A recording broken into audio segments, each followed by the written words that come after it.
The research station Kepler-7 floated in the middle of empty space, like a lonely island in a dark ocean. Scientists from different worlds walked through its long metal halls every day. They came from faraway planets, from civilizations that had traveled through stars for thousands of years. They were the smartest minds in the entire galaxy, but they were stuck. They were all trying to solve one thing, and for 200 years nobody had been able to do it. The thing they could not solve was a puzzle. It was not a small puzzle that you could hold in your hand. It was massive. It was as tall as a building and glowed with strange blue and purple light. The puzzle was made of crystal that looked like glass, but it was much stronger. Its pieces moved and changed shape on their own. Sometimes the pieces would rearrange themselves into new patterns. Sometimes they would glow brighter or dimmer. The whole thing seemed almost alive, like it was breathing. The Vrelians had tried to solve it first. They were a species that loved numbers and computers. They had machines that could think faster than any human brain could ever think. They brought their best computers to the puzzle and tried for 5 whole years. Their machines made millions of calculations. They tried billions of different patterns. Nothing worked. The puzzle did not respond to their computers. It just sat there, glowing, keeping its secrets. Then the Xinthians tried. They were very different from the Vrelians. Each Xinthian could think alone, but they could also connect their minds together like one huge brain. When they connected, they could solve very hard problems that individual minds could never solve. They came to the station and tried to work together to break the puzzle's code. They tried for 3 years. They failed, too. The puzzle remained closed, hiding whatever was inside. The Kelvarians came next. They understood physics and energy in ways that most species did not. They had built machines that could move through space without using fuel, by understanding the hidden energy that flowed through the universe. They studied the puzzle's light. They measured its vibrations. They tried to understand how it was made. But even their great knowledge could not help them. The puzzle kept its mystery. Doctors and scientists came from other worlds, too. There were so many different species on this station that sometimes the hallways felt crowded and busy. Everyone wanted to be the one to solve the puzzle. Everyone wanted the honor and the glory. But nobody could do it. Dr. Teo was a human. Humans had only recently joined the galactic community. Earth was a young world in the eyes of the other civilizations. Humans had not traveled through space for very long. They did not have the most advanced technology. They did not have minds that could connect together. They did not have supercomputers. The human race was still learning. But Dr. Teo was smart. He was a scientist who studied languages and how different species communicated. He had been chosen to join the research team at Kepler-7 as a sign that Earth wanted to help. Really, he knew that humans were not expected to solve the puzzle. It was enough just to be here. Dr. Teo had brought his daughter with him. Her name was Heywan. She was only 8 years old. Most scientists did not bring their children to research stations, but Teo was a single father, and he had no one to leave her with. The Galactic Council had allowed it. There was a small school on the station for the children of workers. Heywan went to classes there, but she spent a lot of time alone in the common areas. She was the only human child on the station. The other children were from different worlds, and sometimes they were hard to understand. They looked different from her. Sometimes she did not know how to play with them. On the evening that changed everything, Heywan was feeling bored. Her father was working late in the research center. She had already done her homework. She had already read her books. She had already drawn pictures. There was nothing else to do. She put on her shoes and walked down the long hallways of the station. She walked past the laboratories where scientists worked with strange machines. She walked past the sleeping areas where aliens from many worlds rested. She walked toward the part of the station that most people did not go to. She came to the observation deck. This was where you could see out into space. It was a huge room with transparent walls. Through those walls, You could see stars and distant planets. Hei-Wan loved this place. It was quiet and peaceful. She sat down on the floor and looked up at the stars. Space was so empty and so big. She felt very small, but in a good way. Then she heard a sound. It was a soft humming sound. She looked around and realized she was not alone. In the corner of the observation deck, there was a doorway that led to a special room. Usually that room was locked, but today the door was open a little bit. The humming sound was coming from inside. Hei-Wan got up and walked toward the door. She knew she probably should not go inside. She knew that her father would be upset if he found out she had gone somewhere she was not supposed to go. But she was curious, and she was bored, so she pushed the door open a little more and looked inside. What she saw made her eyes go wide. It was the puzzle. The massive crystal puzzle was in this room.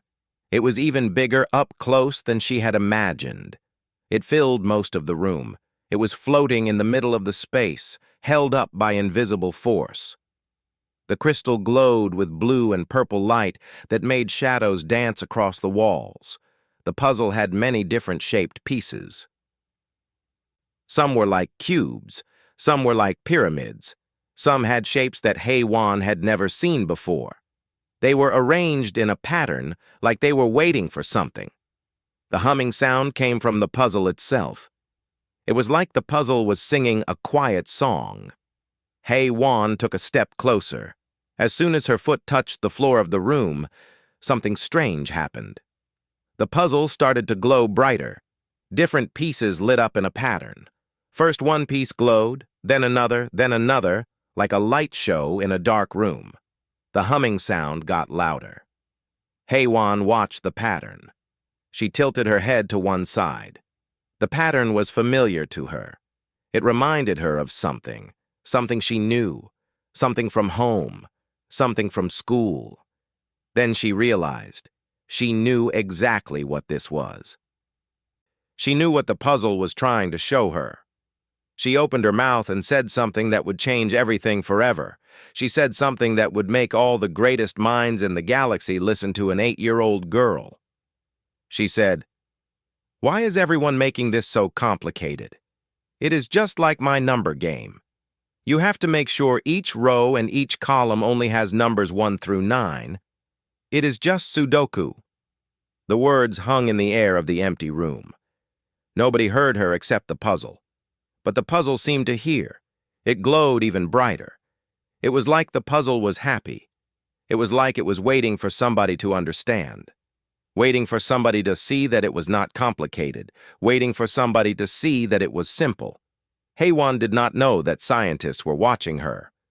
She did not know that her actions were being recorded on camera. She did not know that in just a few moments, everything about her life would change. She just stood there in the glowing light, looking at the puzzle, thinking about Sudoku. The alarm started ringing 5 minutes after Hei-Wan stepped into the observation room. Scientists came running from everywhere.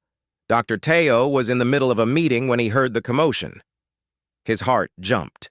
Something was wrong. He ran as fast as he could toward the observation deck. When he arrived, he found his daughter standing in front of the puzzle. Hei-Wan was not scared. She was just standing there, looking at the glowing pieces. Around her were security guards, researchers, and other scientists. They were all staring at her like she was something they had never seen before. "Hei-Wan!" Dr. Teo rushed forward and pulled her daughter toward him. "What are you doing here? You should not be in this area." But before Hei-Wan could answer, Dr. Min-Seo stepped forward. Dr. Min-Seo was a human mathematician who worked on the research team. She was kind and smart, and Hei-Wan liked her. "Dr. Teo, your daughter was the one who triggered the puzzle. The security cameras captured everything. She walked into the room and the puzzle started responding to her presence. It has never done anything like this before." Dr. Teo looked at his daughter. "What happened, Hei-Wan? What did you do?" Hei-Wan shrugged. She did not understand why everyone was so excited. "I just looked at it, and then I realized what it was," It is like Sudoku, Daddy. You know, the number puzzle game I play at home. The scientists around them began whispering to each other. A Vrelian scientist, whose name was difficult for humans to pronounce, started shaking his head. That is impossible. The puzzle is not based on number sequences. We have run every mathematical analysis. There is no pattern like that. But Dr. Minseo was already walking toward the puzzle. She took Heywan's hand gently. Show me. Can you explain what you see? Heywan pointed at one of the glowing pieces. See, that piece is blue, and over there is another blue piece. But that blue piece cannot go there because there is already one in that row. Just like Sudoku, each row can only have one of each piece, and each column can only have one. Maybe the layers, too. Dr. Minseo's eyes went wide. She started to understand. She pulled out a handheld computer and started writing down what Heywan was saying. Yes, I see it. The puzzle is based on constraint logic, not on mathematics or physics, but on logical constraints. The child is right. Over the next few days, Dr. Minseo and Heywan worked together. They sat in front of the puzzle with the computer between them. Dr. Minseo asked questions, and Heywan explained what she saw. The girl did not use big scientific words. She did not talk about algorithms or probability. She just talked about what looked right and what looked wrong. This piece cannot go there because there is already one like it nearby, Heywan would say. Or, these three pieces have to go in these three spots because they are the only ones that fit. It was simple. It was basic. But it was working. Dr. Minseo began to understand something important. The other scientists had been looking at the puzzle like it was a math problem. They tried to solve it with equations and computers and complex thinking. But the puzzle was not a math problem. It was a logic puzzle, just like the games that children played at home on Earth. The difference was that humans had been playing logic puzzles for thousands of years. It was simple to them. They did not overthink it. But aliens from other worlds had never seen anything like Sudoku. To them, the puzzle seemed impossible and strange. As they worked, Heywan began to teach Dr. Minseo how to think about it the way she did. She taught her to look at each piece and ask simple questions. What pieces are similar? What pieces are different? What spots are open? What pieces can go there? What pieces cannot go there? It was like a big game. You see, Heywan said, you just have to make sure everything fits right, like putting blocks together. Every piece has to go where it belongs, and when it goes there, it feels right. You can feel it. Dr. Minseo smiled. The child was not just solving the puzzle. She was teaching a different way of thinking. She was showing that sometimes the answer does not come from being smart about complicated things. Sometimes the answer comes from being simple about simple things. After 2 weeks of work, they solved the first section of the puzzle. The piece that they had been working on suddenly clicked into place. The crystal glowed brighter, and a whole section of the puzzle shifted and reorganized itself. A new section appeared. It was like the puzzle was saying thank you. It was like the puzzle wanted to be solved. The other scientists watched in amazement. A Kelvarian researcher spoke softly to his colleague. The human child is doing what our greatest minds could not do, and she is doing it with a children's game. More scientists came to watch. They saw that Heywan was right. They began to study how she thought. They began to understand that she was not using some secret trick. She was just using her brain in a different way than they used theirs. As the weeks passed, more and more of the puzzle was solved. Each section took less time than the one before. Heywan's mind began to understand the pattern better and better. She could see what pieces should go where just by looking at them for a few seconds. Dr. Minseo trained other scientists to think like Heywan. You have to forget about being smart, she told them. You have to forget about your computers and your complex calculations. You have to think like a child. You have to see the simple truth that is hiding in front of you. Some of the older scientists did not like this. A Vrelian leader said to Dr. Teo, "How can we admit that an 8-year-old child from a young world understands something that our greatest minds do not? This is not how science works." But Dr. Teo just smiled. "My daughter does not know the rules of how science works. She just sees the truth. Sometimes that is better." After 3 months, Haiwan and Dr. Minseo had solved about half of the puzzle. The crystal structure had shifted completely. It now showed something new. It showed patterns and symbols that nobody had seen before. It showed that there was something inside the puzzle. There was something that it had been protecting all along. Haiwan was tired now. She wanted to go back to school and play with her friends. But the scientists needed her. They needed her to keep going. They needed her to solve the rest of the puzzle. So Haiwan kept working, and with each piece she placed, the puzzle came closer to revealing its secret. The whole galaxy was watching now. They were all waiting to see what was hidden inside the mysterious crystal structure that an 8-year-old human girl had unlocked. Dr. Teo sat next to his daughter every day. He was proud of her, but he was also worried. He worried that all this attention might hurt her. He worried that she might forget what it was like to be a normal child.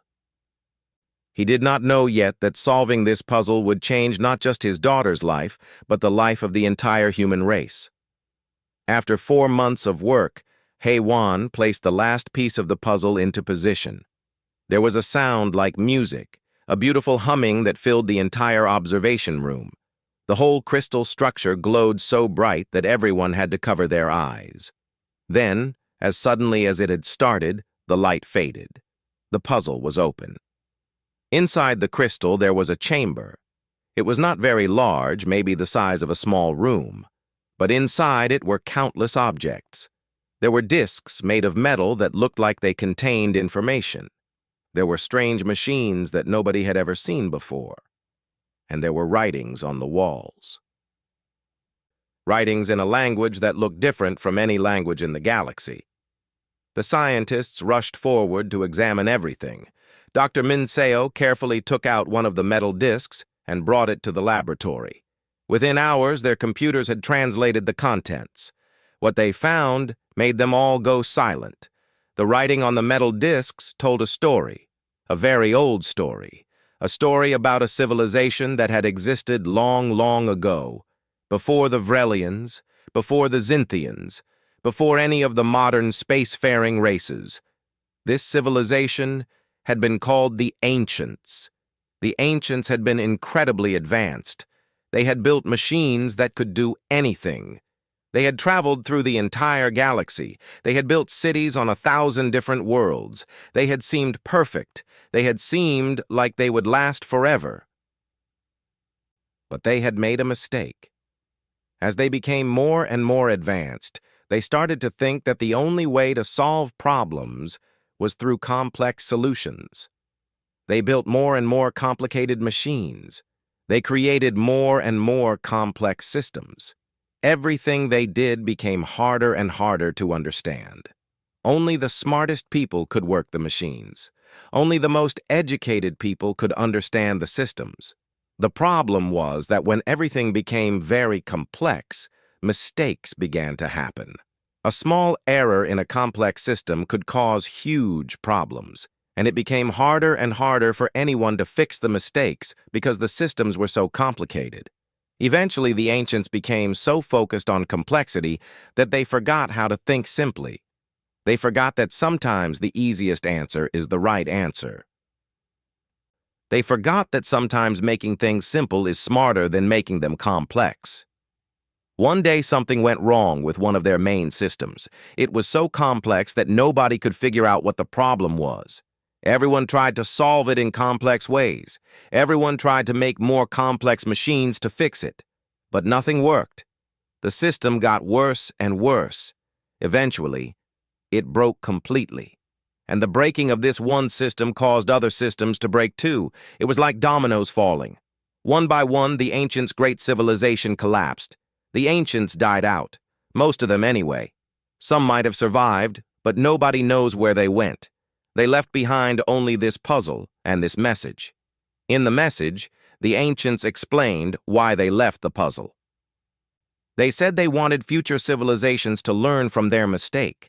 They did not want other races to become so focused on complexity that they forgot about simplicity. They did not want other races to lose the ability to see simple answers to difficult problems. So they created the puzzle as a test. But it was not a test of how smart you were or how many computers you had. It was a test of whether you could see that sometimes the simplest way is the best way. We created this puzzle so that the one who solves it will understand a truth, the message said. The truth is that the smartest answer is not always the most complex answer. Sometimes it is the most simple answer. Sometimes you must stop trying so hard and just look at what is really there. The message ended with words of hope. To those who solved this puzzle, we say this: you have learned a lesson that we did not learn until it was too late. You have proven that your civilization still has the wisdom we lost. We hope that you will remember this lesson. We hope that you will never forget that simple is often better than complex. We hope that you will teach your children this truth. Then your civilization will not make the same mistake that we did. When the scientists finished reading the message, they did not speak for a long time. They looked at HFY. The child sat quietly, eating a snack that someone had brought her. She did not understand that she had just changed the course of history. The Vrelians, who had brought their greatest computers, looked ashamed. A Vrelian scientist said to Dr. Minseo, "We have spent centuries trying to make ourselves smarter by making our computers more complex. But a child solved it by seeing it simply. What does this say about us?" The Xinthians, with their connected minds, asked each other questions inside their collective consciousness. One of them said to Dr. Teo, "We thought our ability to think as one large mind made us superior. But we could not see what a single young mind saw. We have been looking for wisdom in the wrong places." The Kelvarians were very quiet. They were thinking deeply about what it meant that their mastery of physics and energy could not solve a puzzle that was based on simple logic. News of the discovery spread through the entire galaxy. Every civilization heard about the message from the ancients. Every civilization heard about the child who had solved the puzzle that their greatest minds could not solve. The Galactic Council called an emergency meeting. They wanted to hear more about what HFY had done. They wanted to understand how a human child could do what thousands of the galaxy's smartest beings could not do. Dr. Teo stood in front of the council with HFY beside him. He was nervous, but HFY was not. She did not understand how important this moment was. The leader of the council asked HFY a question. "Child, how did you see what we could not see? How did you know that the puzzle was a Sudoku puzzle?" HFY shrugged. "I do not know. My dad taught me to play Sudoku when I was little. I like it. So when I saw the puzzle, it just looked like Sudoku to me. I did not think it was hard. It was just a game." "But why could we not see it?" asked another council member. "We are smarter than you. We have more knowledge than you. We have better technology. Why could a child do what we could not?" HFY thought about this for a moment. Then she said something that would be remembered for thousands of years. "Maybe you were too smart. You were thinking too much. You were thinking about how complicated it should be. But I was not thinking. I was just looking. And when I just looked, I could see the answer." The council members looked at each other. They did not know what to say. Dr. Minseo stood up and addressed the council. "HFY has shown us something important. She has shown us that sometimes intelligence is not about being complicated. Sometimes intelligence is about being simple. The ancients learned this lesson too late, but we can learn it now. We can learn that different ways of thinking are valuable.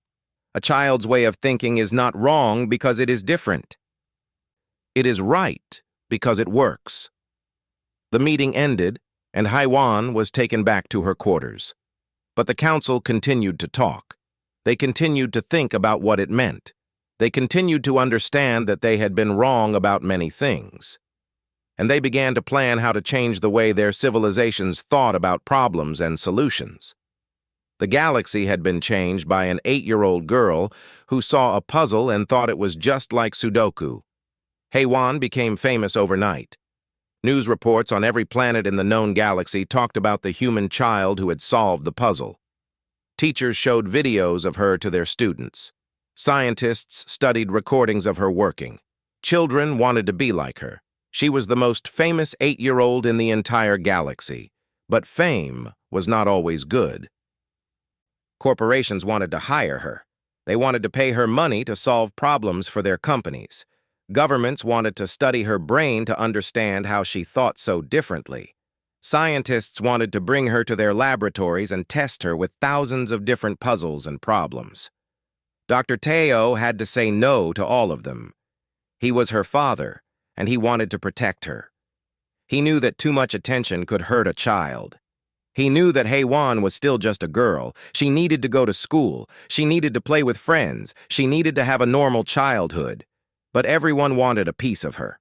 The Galactic Council wanted to use Haiwan as proof that humans were special. Dr. Jiwan, a Calvarian diplomat, gave a speech to the entire council. She said that humans had something that other species did not have. She said that human brains were unique. She said that humans had a gift for seeing simple answers.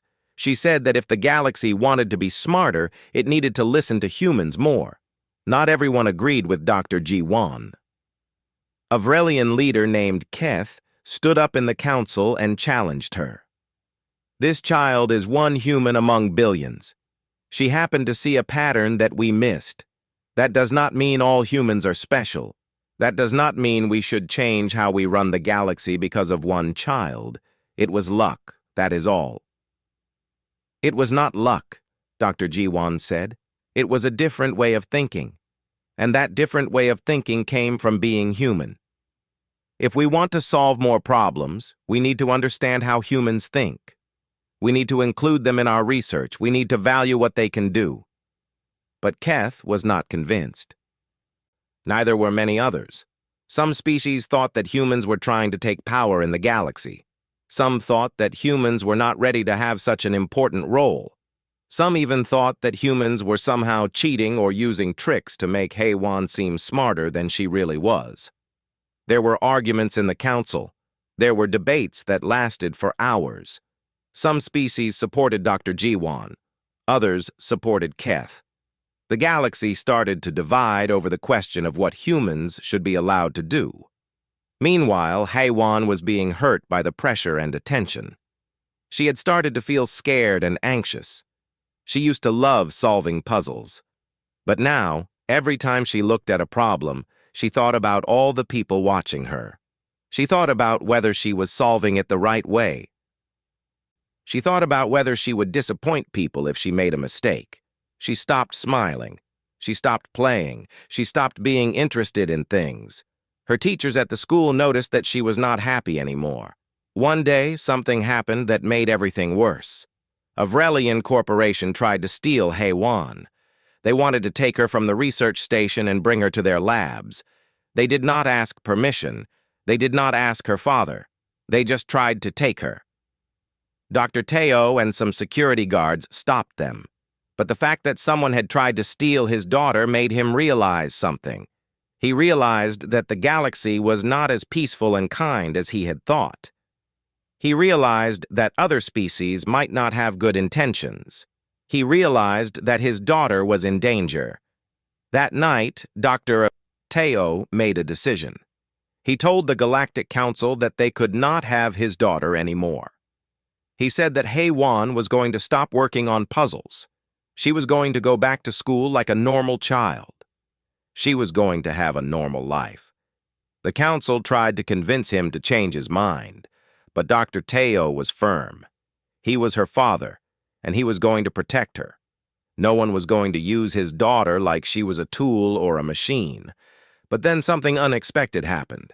Heywan asked to speak to her father privately.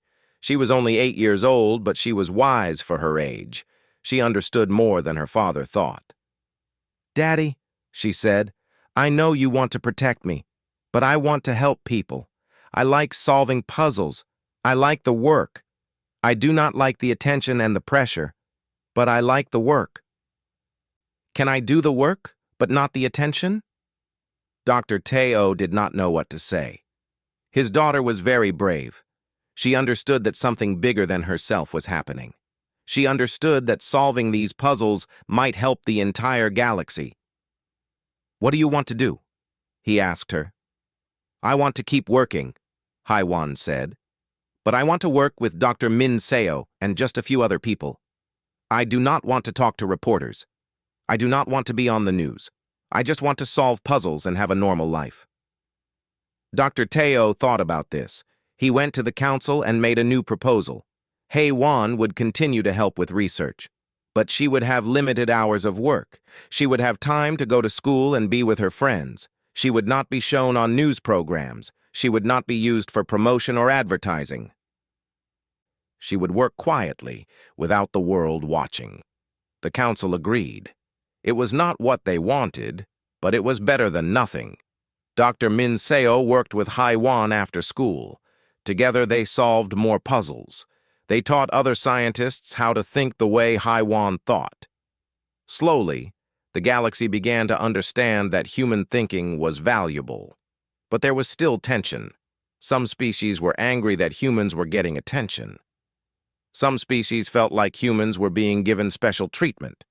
A few even started to see humans as a threat.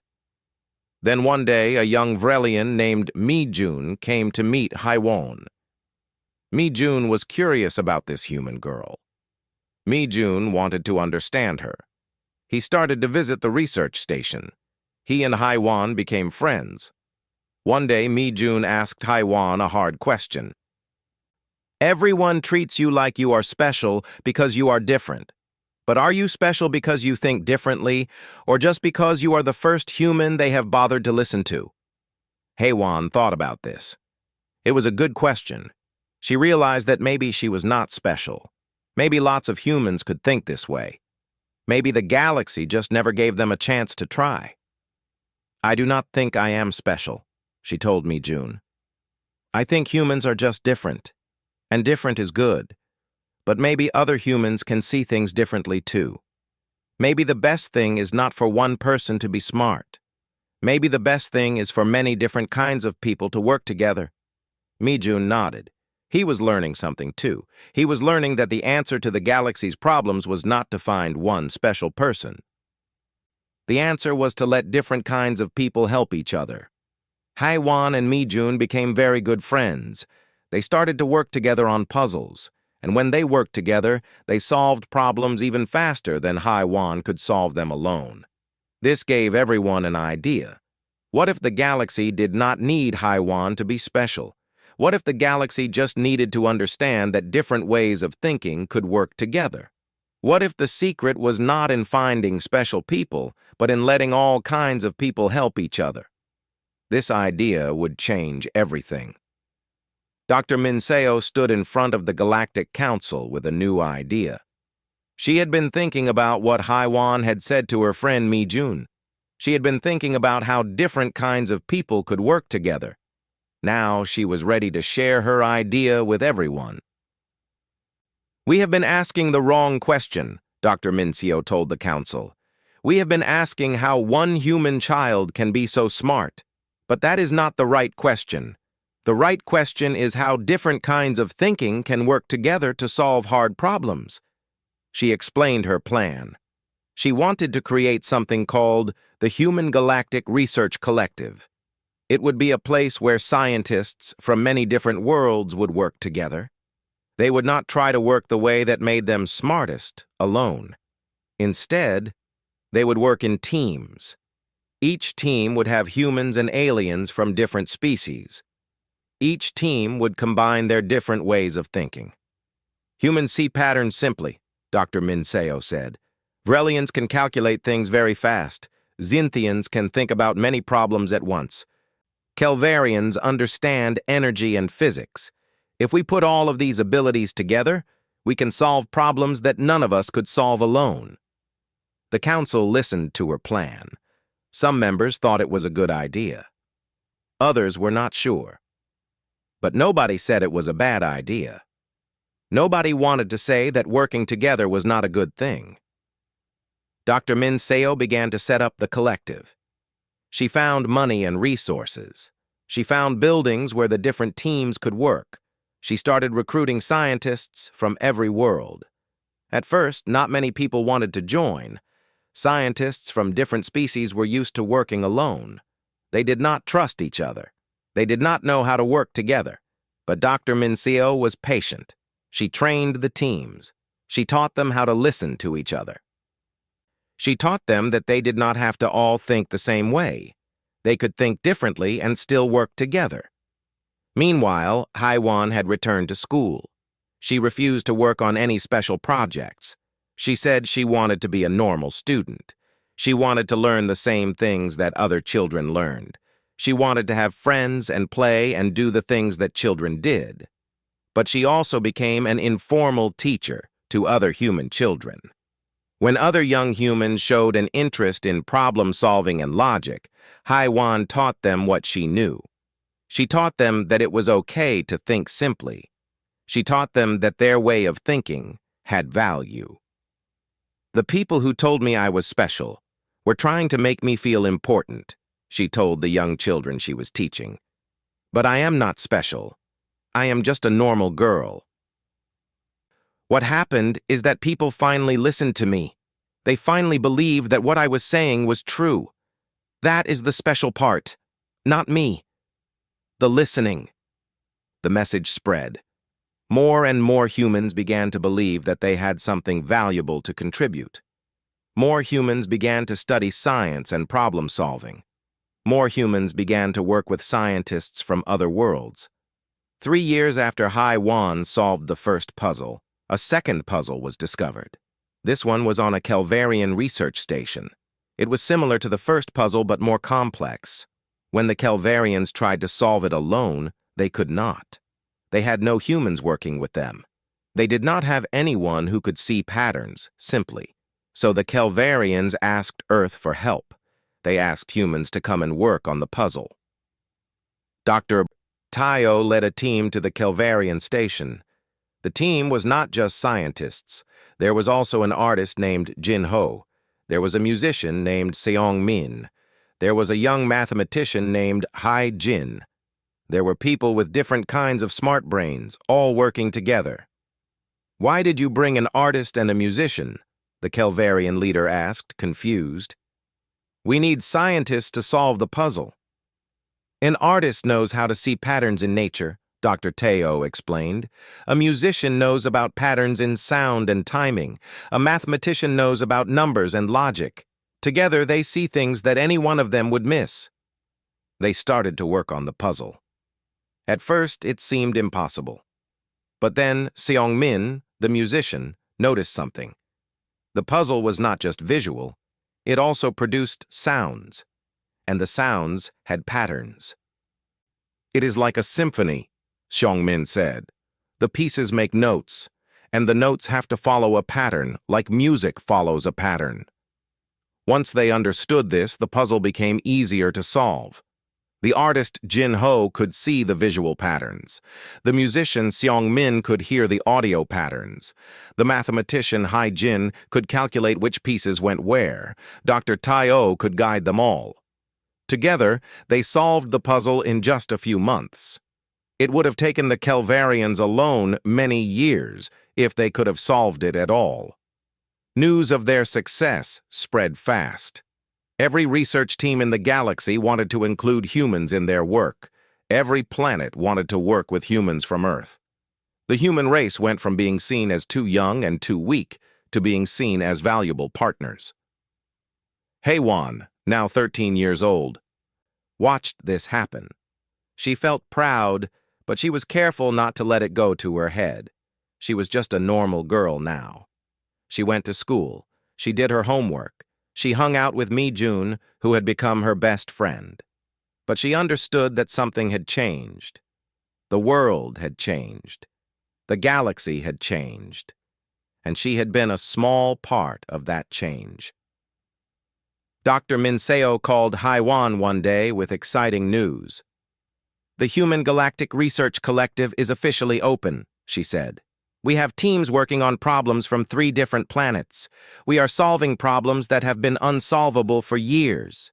And it is all because different kinds of thinking are working together." Haiwan smiled. This was what she had hoped for. This was what she had tried to explain to Mi-jun. It was not about having one special person. It was about everyone being allowed to contribute what they had to offer. "Will I work there?" Haiwan asked. "If you want to," Dr. Minseo said. "But you do not have to. You can keep being a student. You can keep having a normal life. The important thing is that now the galaxy understands that different kinds of people can work together. That lesson is already learned." Haiwan thought about this. She was only 13. She had her whole life ahead of her. She did not have to be famous. She did not have to be the smartest or the best. She could just be herself. "I will think about it," she told Dr. Minseo. "But first, I want to finish school. I want to learn everything I can. Because if different kinds of thinking are good, then I want to have as many kinds of knowledge as possible." Dr. Minseo laughed. "You are wise for your age." "Haiwan." "Maybe," Haiwan said. "Or maybe I just learned to see simply. And when you see simply, the answers are easier to find." The galaxy had entered a new age, an age where different kinds of thinking were valued, an age where humans and aliens worked together, an age that began with a child looking at a puzzle and saying, "It is just Sudoku with extra steps." And everything changed.